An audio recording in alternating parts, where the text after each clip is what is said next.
But now I want to go a little deeper into understanding how you think about different sectors.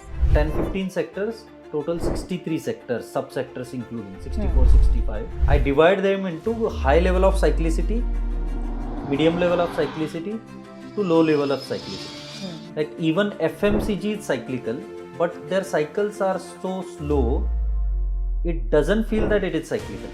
So right now with the earnings slowdown, how would you place it currently? To 2020, 10 years they were bleeding. I think 70% hotels were not making money. 2 years of COVID and the revenge tourism, that was very clear. And that was the time when the supply is low, the prices will shoot up. Hotels made their biggest profit in these 3 years. So usually hotel industry makes profits in 2-3 years. 7 years they don't make money.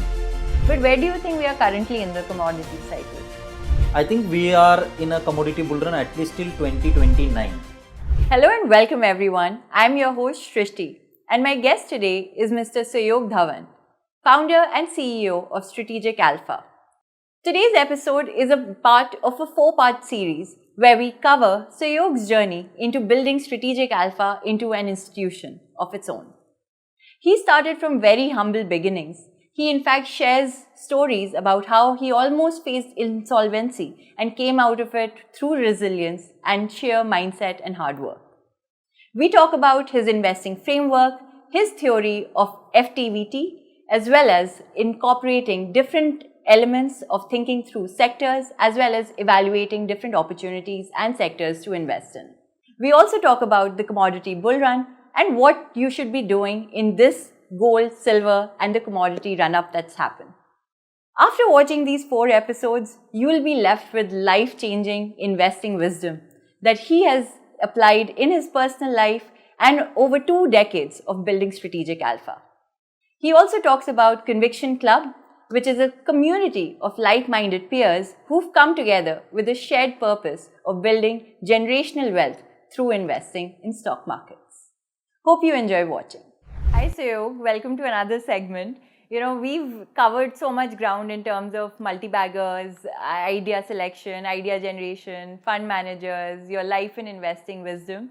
But now I want to go a little deeper into understanding how you think about different sectors and giving our audience a view of, how you think about different sectors, how do you evaluate or build thesis in different sectors. So what I'll do is I'll give you some quick sectors and we'll go over them one by one and you explain your rationale and thinking behind them. Does that work? So there are 10-15 sectors, total 63 sectors, subsectors including 64-65. If we divide these entire sectors into broad spectrum, I divide them into high level of cyclicity, medium level of cyclicity to low level of cyclicity. Like even FMCG is cyclical, but their cycles are so slow, it doesn't feel that it is cyclical. Like metal is high level of cyclicity. So the entire sectors is divided depending upon the level of cyclicity. Now you can ask me the questions. So let's take FMCG to start with. So FMCG, as I said that it is a low level cyclical. FMCG margins get hit when the commodity prices goes up because they are not able to pass on the immediate to the consumer. So best time to buy FMCG companies is first low starting valuations. So past 7-8 years of return should be very negligible. Number 2, first is performance should be bad. Second is low starting valuations. And third, when you start buying it, when the margins have got shrunk. When these 3 things match, it's a perfect recipe when you can have high allocation to FMCG. So right now with the earnings slowdown, how would you place it currently in this market? Right now in past 5 years, FMCG has not given any return. But the problem is today the valuations are not cheap. So these 2 things are not getting matched. If these 2 things would have matched, along with that, if I'll buy when? I'll buy FMCG only when money has also started flowing to FMCG. When 1 month and 6 month return of FMCG versus Nifty 500 is better than Nifty 500. And these 2 things combined. Low valuations, bad past return, but 6 month horizon, it has delivered better return than Nifty. that is the time I'll allocate to FMCG. All these things will get qualified, and that will be my high conviction FMCG sector call. Very interesting. And how do you think about, say, a sector like hotels or travel and tourism? So hotel is also a cyclical industry. Like what happens is people just go overboard looking at by consumption badhega, aise hoga, then they allocate to something. See, as hotels is a asset heavy industry. It is very difficult to make money in hotels. Just ask any hotel guy who has been practicing hotels for at least 2 decades. Just ask him how difficult it is to maintain the profitability. It is very difficult because it is a very asset heavy industry. If you see, hotel stocks had not done until COVID. They started doing well only after COVID. It is also a demand supply thing. In fact, we went very bullish on hotels, Royal Orchid hotels. So when the whole world was in lockdown, and it was very clear that people pag gaye ghar mein baith ke. True. And there will be a revenge tourism which will start. So in past 10 years, hotel capacity was very low. Nobody added capacities in hotels because in this 2003 to 2010 cycle, a lot of hotel companies did a lot of capex, and the sector was haunted for 10 years again. Next 10 years, from 2010 to 2020, 10 years they were bleeding. I think 70% hotels were not making money. So as I said that everything is cyclical, and even this is cyclical because this is all demand supply, again capex driven.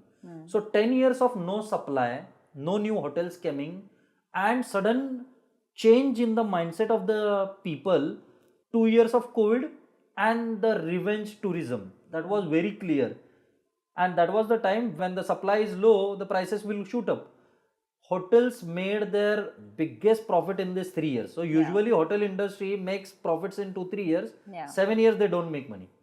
So you have to look it in that way. Otherwise you'll get stuck in the wrong way, in the wrong sector at the wrong time. So again here, hotel sector is cyclical. One case I'll talk about. Hope you are giving me that time to talk about it. So it is related to hospitality. Wonderla holidays. So Wonderla holidays in COVID. So I was looking at this revenge tourism at that point of time. Why I'm giving you more examples is it will help the audience to understand how one should be thinking when you are observant. So Wonderla holidays was observing it for 5-6 years but never invested into it. But at some point of time, it came on my radar when the stock was down 60-70%. Wonderla holidays was having a market cap of 1000 crore. Company first started its first theme park in Kochi. For them to go from one theme park to second theme park, it took them 10 years from Kochi to Bangalore, 2 parks, from one park to second park. From second park to third park, it took them 5 years. From third park to fourth park, it took them 3 years. So it was very clear that every year they will be adding one park. But in COVID, the stock was down very low. They had 150 crores of cash on balance sheet, 1000 crore ka market cap. The company was having a park which were outside first, that now has become the part of the city, like Bangalore Park, Wonderla holidays, that has become the heart of the city. So the valuation of land was roughly 2200 crores. The market cap of that company was 1000 crore with 150 crore of cash on balance sheet, debt free company. How can you lose money? So here when you are looking at, so why I am saying that real estate you should be looking like, not real estate, hotels you should be treating this as a real estate. Only they will, then you will make heads I win big, tails I don't lose much. So you should be buying that at a fractional value, and Wonderla holidays was available at that such valuation. They could have survived 3 years of COVID. Their annual maintenance for operations, the entire rides, it was 50 crores per year, 45 to 50 crores. They could have survived 3 years of COVID. So it was a perfect inflection point for Wonderla holidays, which went on to become 6x later. Let us say my circle of competence is travel and tourism, and if I get a case like Wonderla holidays, I'll ask you this question: how much, and you know the promoter, a promoter who has donated his kidney for social work. Oh, Now you wow. have got these all points. I'll ask you this question. You have this travel and tourism business. How much money, and you are treating this in your circle of competence, out of this framework, how much money you will be comfortable putting in this idea, not looking at the stock. I have not talked about stock price. In this idea, how much will you put? A lot, because like you said, ghar bech ke dal do.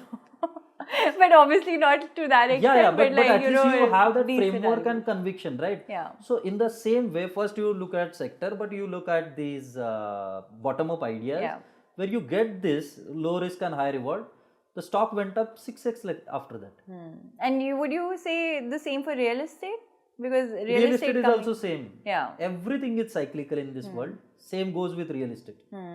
Then what about auto and EV specifically, because EV has been the talk of town?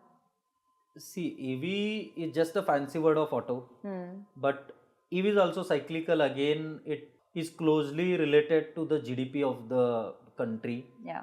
So, if you think that the GDP of the country is going to do good, that sector will do good. But especially when we are coming out of a, let us say, economic turmoil or bad situation, bad economic growth, you start focusing on auto ancillaries than auto, because the alpha is going to be made in auto ancillaries, because during the bad patch, auto ancillaries get hit very badly in terms of stock price. The low starting valuations, you will be getting that in auto ancillaries. So during the down cycles, you start focusing on auto ancillaries and start allocating and averaging on the upside. Yeah. During the good cycles, you don't touch auto ancillaries because they are very expensive. Like, would you say they are very expensive right now? Or I'll say that. yeah, that was my personal sense too. And then when you think about, say, the sector which has been badly beaten down recently, like IT. IT, again, the sector is not from my circle of competence, but even after the drop, I think the valuations are not yet cheap. To me, calling it as a deep value, but yes, but along with, there is bad things happening in US related to tech and all. There are fears of recession and all. So especially when the headwinds are there, even though there are low valuations, I will not be touching it. So IT is at a place where a lot of confusion is going on related to AI and all. And more than that, I'll say that I don't understand that sector much. And then what about some new age sectors, like say quick commerce? So as the answer will be same. So the sector is not in my circle of competence. So I would like to avoid that. Sure. And then, coming back to your favorite, I think metals and steels. So what about metals and mining? So about metal and mining, I think highest level of cyclicity in the entire spectrum, as I said. They also go through boom and bust cycles. The best part of the metal and mining is, in the past 12-13 years, not much of supply has came. Many metal and mining companies have not done capex. So there is limited supply. And lot of development is happening on the AI front and EV front, green energy front. All this is requiring some or the other way metals, and their new age is actually dependent on old age. Old age is metal and mining actually. Yeah. So to fuel the new age, lot of old age is required. A lot of old age metals, these boring sectors, consumption is required. If you are using this phone, there are, smartphone, there are lot of rare earth metals which are used there. At least 7 to 8 different rare earth metals are used.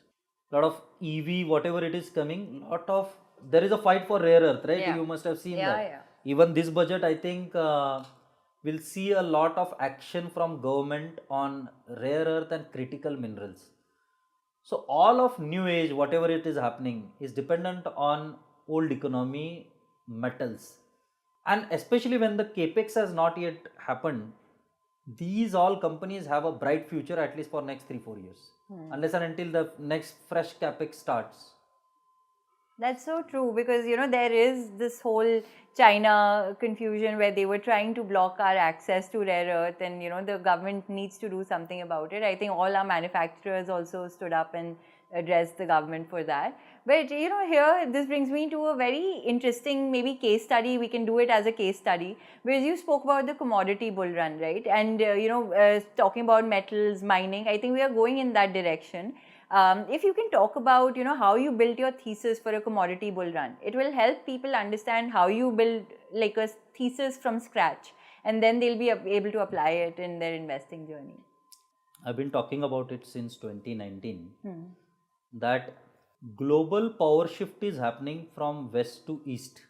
After Cold War, this was the calmest period because we have seen World War One, we have seen World War Two. A half Third World War is Cold War. So after Cold War, we have seen the calmest period for a long period of time, but there were tensions arising from 2018 onwards. Yeah.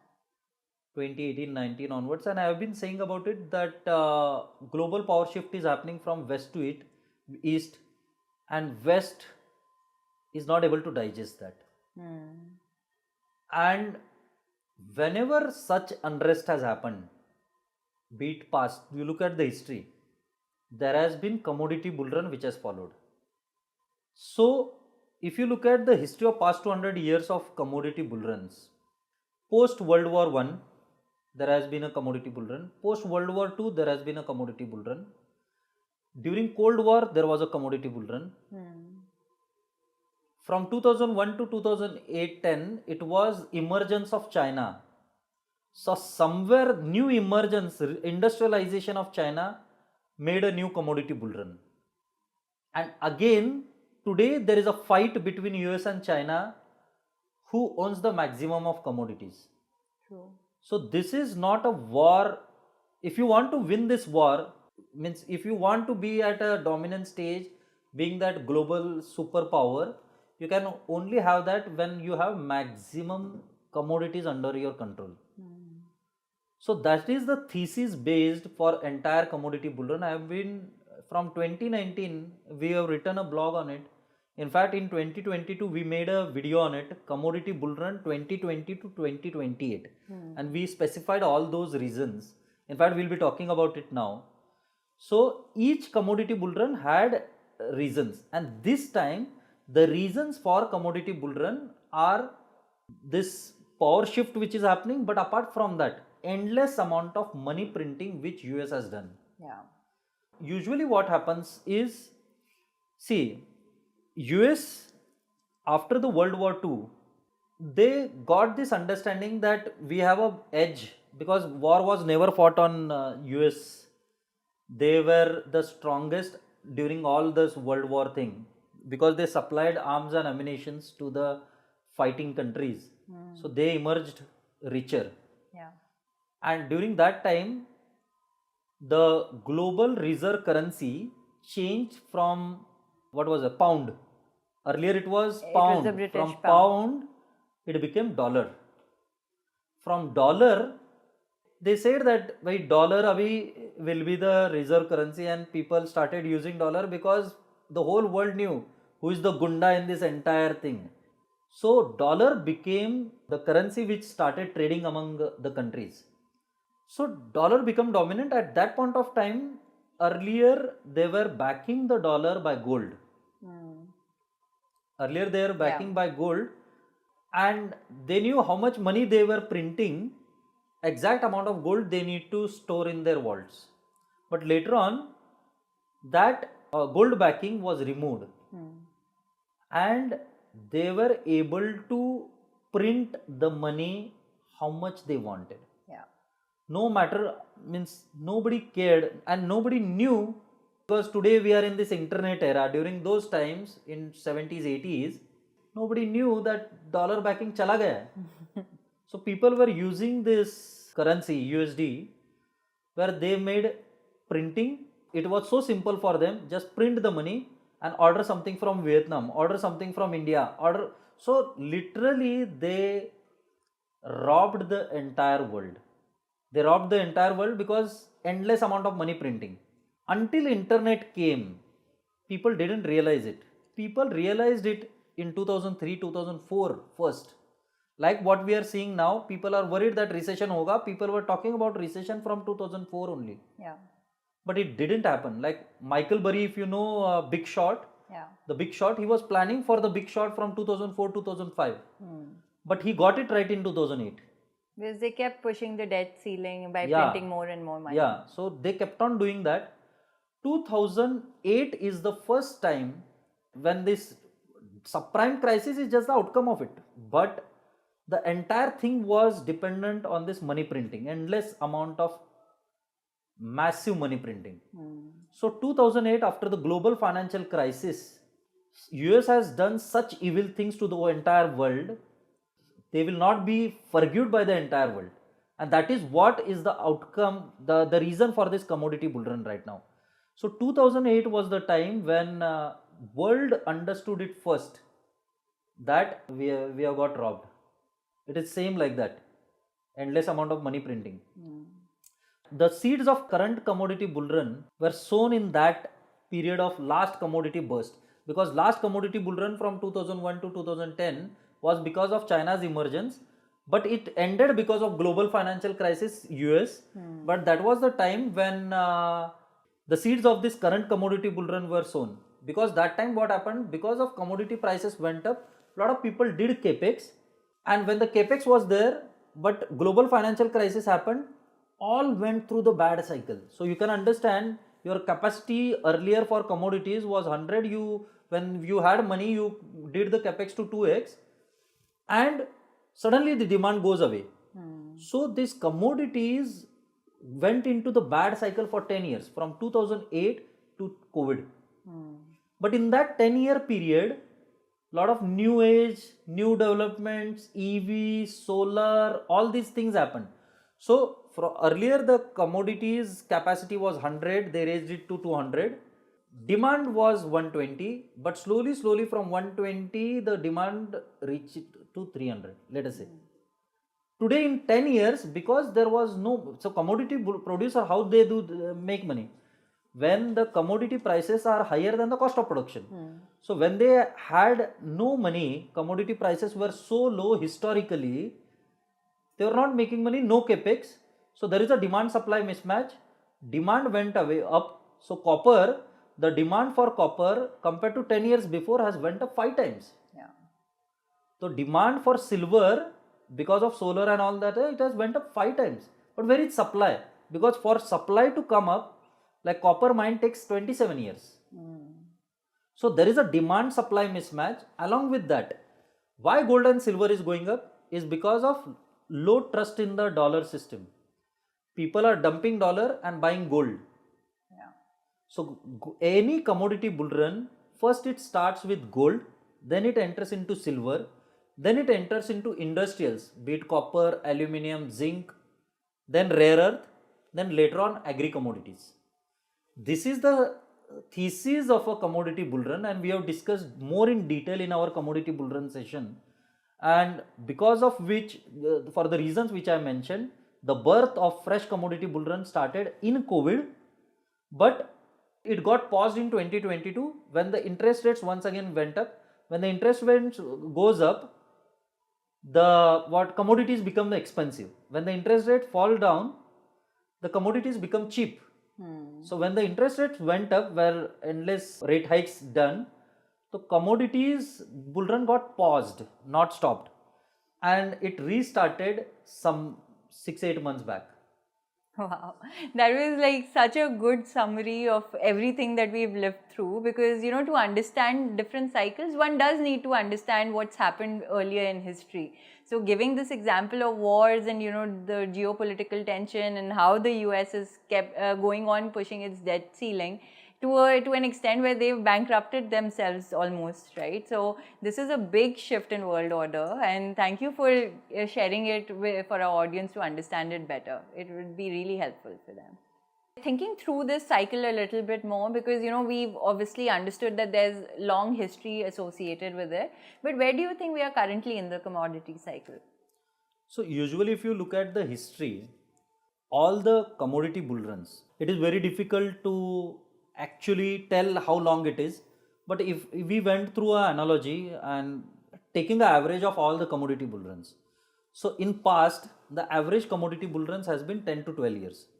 This time if it has started in COVID, even if I give margin for error, take 30-40% margin of safety, I think we are in a commodity bull run at least till 2029. Oh, interesting. So we still have room to grow. Yeah. So precious metals are in a bull run at least till 2028, 2029. So would you recommend fresh buying even now? No, they are not cheap actually. Gold and silver are not cheap. When in fact silver was extremely cheap, I made a video on it.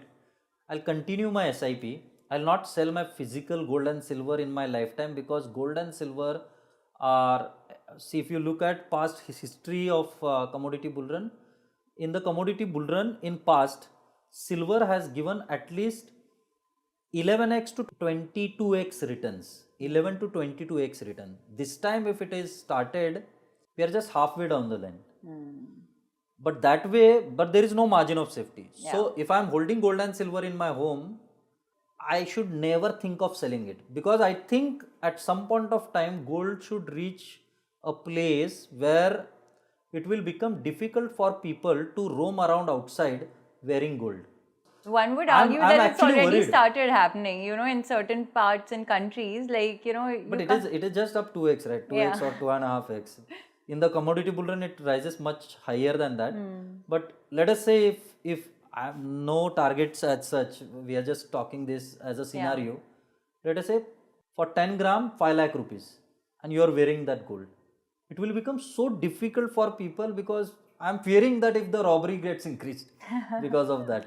I hope not, but yeah, that is a very likely scenario. That is the likely But scenario. you wouldn't say that one should do lump sum buying right now. One should only do SIP. See, if it is, as I said, if I know the horizon 28, 29, and when the asset is not cheap, I'll do SIP better, right? Means that is the way to do it. And gold and silver 50-50, gold 50 and silver 50, because not the other metals. Other you don't have option to that do that in India, but outside India there are options. You can look at that. Yeah. Copper, like some people bet on certain countries that are producing, certain metals, fact, like copper, for example, Chile, and we are bullish on Latin America. So Latin America is the direct proxy of commodity bull run, because 60% of their economy is related with commodities. So if you are bullish on commodity bull run, you cannot miss Latin America, and especially low starting valuations. Latin America is trading at 9 times earning. ILF 40 is the ETF which is available, 9 times earnings. So would you bet on the index there, or I have invested into it. I am holding it. I'll keep on averaging on the upside. It should do better than India. That's one way to geographically diversify as well, right? As one should keep in mind. Yeah. So, Seyog, you mentioned, you've got this incredible community of people who are always helping you with idea generation. You called it Conviction Club, right? Would love to know more about it. How did it start and how has it evolved? I'll ask this question to you first. How does this name sound, the Conviction Club? Oh, I love it. Like, it's a bunch of people who are really believers who come together. So it's like almost like a cult, I would say. Yeah. The fundamentals, the technicals, the valuations, the triggers, how to generate ideas. Then there is a learning material on how to find relative strength versus market, how to find low valuations, how to look at the stocks, what are the things to avoid, how do you screen out the stocks. All this recorded content is there. So there is 100 hours of recorded content. This is recorded by you? Yeah. Oh, wonderful. There is a school. It is called as the Conviction Club School. So that school is available, which people can go through that learning path. There is a 30-day learning path where in one sitting, daily 2 hours, they can complete and completely get aligned with the Conviction Club thought process. So that is one there. Along with that, every week on Saturday at 7:30 p.m. with all the Conviction Club members, I meet live with them. Along with that, we also do weekly community connect, which I think you must have also gone through that videos on weekly community connect. Yes, I have. So from a FTVT perspective, whatever we feel, what can we see, we post that on our free YouTube channel, no charge, nothing. So I keep on posting that weekly community connect where I share all these things. But within the conviction club, every week we discuss. We discuss with all other community members. This is like a family to me. So it is a cult which is getting built. So we are also developing platforms which helps you to find which country is in bull run, where the country bull run is starting, which sector the bull run is happening, which factor the bull run is happening, which theme the bull run is happening, what are the entry signals, what are the exit signals. So that platform is getting built. All that thing manually we are doing it right now. Few of the things are already built, but rest we are building that. So that is one, that is the access to this club. Along with that, within the community, there are micro communities, as I explained earlier, because we follow this approach of 33, 33, 33. 33% of the investing they should be doing in the fund manager they believe it. So in Conviction Club, there is a small case, deep value portfolio small case, where they subscribe to, where they believe in the fund manager. The second is the thematic bets based on the country rotation, sector rotation, factor rotation. They invest their 33%, and rest 33% is in their own circle of competence ideas. So there are micro community within the community where there is IT circle of competence, then there is transformer circle of competence, maybe means I'm just pointing these industries. So within that there are people who are doing activities, learning, sharing and all those things. So with this what happens is, even though, and there are presentations which will be happening, that one of the community member recently in our annual meet, he presented a case on a alcoholic beverage company which he thinks that it's a long runway for 10-15 years. So those activities keep on happening. So Conviction Club, we have this understanding that we want to take this ahead, the cult, in a way that idea generation and all those things happen within the community, because there are 6,000 stocks listed on Indian stock exchanges. Not everyone will be mad like me day and night doing all this, and if we do this collectively, taking smaller responsibilities, we'll be covering all those sectors and stocks from all the universe, and that becomes a big asset for everyone. So that is what Conviction Club is. One more thing which I wanted to talk about the Conviction Club is, once in a year, every year we meet, because this is an online community. So once in a year we meet at some, we used to do that in Goa earlier. So all the community members come there. Once in a year we have this event, knowledge sharing and all those things happen, and they all networking and all those things happen. So this is all about the Conviction Club and how I'm taking it ahead. In fact, how they are taking me along with them. Sounds like a wonderful community of like-minded people who have all come together for a shared purpose, right? Yes, and that yes. too, like you said, building generational wealth that lasts. So all the best to you in this mission, Seyog, because I think this is a fantastic initiative, and this is so needed in investing journey, right? Like you said, investing success can feel very lonely, but if you have like-minded peers to share it with, what better than that? So. Keep continuing on this mission, and more power to you. Thank you, Shrishti. I'd like to say this, that the way you kept this flow in this entire podcast, and all went natural. So absolutely, you know, my whole goal is to bring out the most vulnerable and authentic side of my guests, and I think you did a fantastic job by sharing very personal and deeply touching stories as well. So the audience will be able to relate very closely with that. So thank you for taking out the time. Thank you, Shrishti. Thank you for watching today's video. If you enjoyed watching this video, please remember to subscribe to the channel.